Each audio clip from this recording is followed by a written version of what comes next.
We bless the Lord for his love and keeping. Last week we discovered that when Jesus comes, he will change our bodies. This week we are going to discover other facts about heaven. Our first text is Revelation chapter 21 verse 4. And God shall wipe away all tears from their eyes, and there shall be no more death, neither sorrow nor crying, neither shall there be any more pain, for the former things are passed away. There are no undesirable traits in heaven such as sickness, sorrow, death, pain, all of which are associated with this life. It certainly is good not to have these undesirable traits there, but what are some of the things that will be there? Isaiah chapter 65 verse 17. For, behold, I create new heavens and a new earth, and the former shall not be remembered, nor come into mind. Isaiah chapter 65 verse 21 through 23. And they shall build houses, and inhabit them, and they shall plant vineyards, and eat the fruit of them. They shall not build, and another inhabit, they shall not plant, and another eat, for as the days of a tree are the days of my people, and mine elect shall long enjoy the work of their hands. They shall not labor in vain, nor bring forth for trouble, for they are the seed of the blessed of the Lord, and their offspring with them. There is a recreation of heaven and earth. The former things are not remembered, nor do they come into mind. All will build houses and inhabit them and plant vineyards and eat the fruit of them. Each shall enjoy the work of his own hands, and none will labor in vain or bring forth trouble. The book of Isaiah, 11:6-9, says that it will be a place of peace and tranquility, the wolf and the lamb will play together. Let's hear John vividly describes heaven in Revelation chapter 21 verses 10-18. And he carried me away in the Spirit to a great and high mountain, and showed me that great city, the holy Jerusalem, descending out of heaven from God, having the glory of God, and her light was like unto a stone most precious, even like a jasper stone, clear as crystal. And had a wall great and high, and had 12 gates, and at the gates 12 angels, and names written thereon, which are the names of the 12 tribes of the children of Israel. On the east 3 gates, on the north 3 gates, on the south 3 gates, and on the west 3 gates.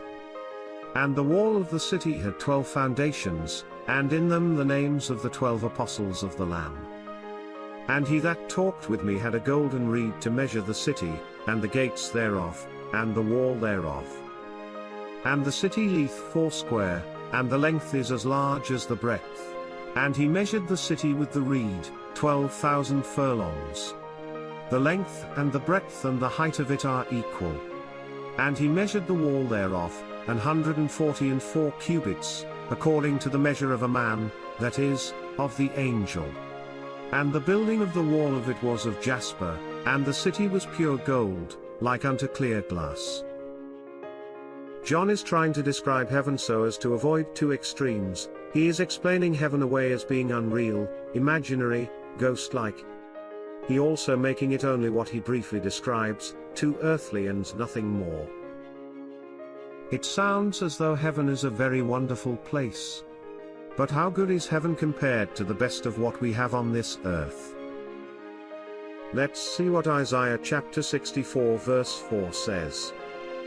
For since the beginning of the world men have not heard, nor perceived by the ear, neither hath the eye seen, O God, beside thee, what he hath prepared for him that waiteth for him.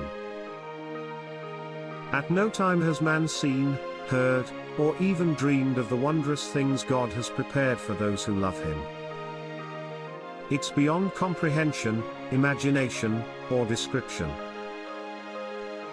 Will we know each other in heaven?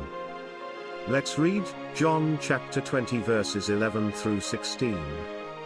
But Mary stood without at the sepulchre weeping, and as she wept, she stooped down, and looked into the sepulchre. And seeth 2 angels in white sitting, the one at the head, and the other at the feet, where the body of Jesus had lain. And they say unto her, Woman, why weepest thou? She saith unto them, Because they have taken away my Lord, and I know not where they have laid him. And when she had thus said, she turned herself back, and saw Jesus standing, and knew not that it was Jesus. Jesus saith unto her, Woman, why weepest thou? Whom seekest thou? She, supposing him to be the gardener, saith unto him, Sir, if thou have borne him hence, tell me where thou hast laid him, and I will take him away. Jesus saith unto her, Mary. She turned herself, and saith unto him, Rabboni, which is to say, Master. As Mary recognized the resurrected Jesus by his voice, so we shall recognize one another by our voices. It says in verses 27 and 28 that Thomas recognized Jesus by his appearance, so we shall recognize one another by our appearances. Will we recognize people only by voice or appearance? The answer is recorded in Matthew chapter 17 verses 3 and 4. And, behold, there appeared unto them Moses and Elias talking with him. Then answered Peter, and said unto Jesus, Lord, it is good for us to be here. If thou wilt, let us make here 3 tabernacles, one for thee, and one for Moses, and one for Elias. The disciples recognized Moses and Elijah when Christ was transfigured. How? By cognition. Recognizing a person by his speech and actions as a result of studying history. So we shall know people about whom we have studied and learned to know through history. Our minds can comprehend so little and forget so fast. Will this condition improve in heaven? Let us look at 1 Corinthians 13:12.